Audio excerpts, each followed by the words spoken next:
রাস্তাঘাটে খুব কমন দরকার। অথচ আমাদের এখানে একজন ছিলেন রফিক মিয়া, উনি আমাদের গত কাশী সরকারের এমপি মন্ত্রী ছিলেন, নজরুল নায়কের খুবই কাছের মানুষ ছিলেন, ওনার ক্ষমতা অনেক ছিল, কিন্তু উনি আমাদের সেক্রেটারি ছিলেন, কিন্তু ওনার যে ক্ষমতার প্রয়োগ আমরা কাজের ক্ষেত্রে দেখি নাই, বরং অপপ্রয়োগ দেখেছি।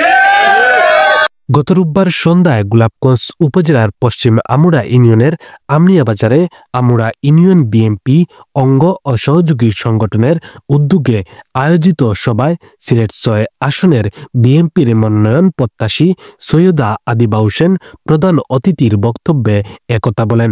তিনি আরও বলেন, হেনস্থা করা যায়, মামলায় জড়ানো যায়, অত্যাচার করা যায়, সর্বোপরি বিভিন্ন মামলায় ফাঁসিয়ে যাতে তাদের দেশ থেকে বের করে যাবে, এটা ছিল আওয়ামী লীগের মেইন কাজ। এ সময় সভায় ইউনিয়ন বিএনপির সভাপতি মাহবুবুল হক লুলুর সভাপতিত্বে ও সাধারণ সম্পাদক আব্দুল গফফার কুটির পরিচালনায় বক্তব্য রাখেন উপজেলা বিএনপির সহসভাপতি আব্দুল কাদির সেলিম, দপ্তর সম্পাদক নুরুল ইসলাম মুন্না, পশ্চিম আমুরা ইউপির ১ নং ওয়ার্ড বিএনপির সভাপতি ইমরান আহমদ সেলিম, ৩ নং ওয়ার্ড বিএনপির সাধারণ সম্পাদক জাকির হোসেন।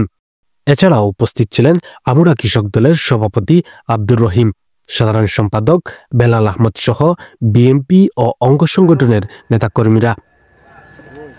এই দিন তিনি একই ইউনিয়নের ৪ ও ৫ নং ওয়ার্ডের মহিলাদের সাথে উঠান বৈঠক ও বিএনপির ভারপ্রাপ্ত চেয়ারম্যান তারেক রহমানের ঘোষিত ৩১ দফা বাস্তবায়নের লক্ষ্যে লিফলেট বিতরণ করেন। শামিল হোসেন, জি বয়েস 24।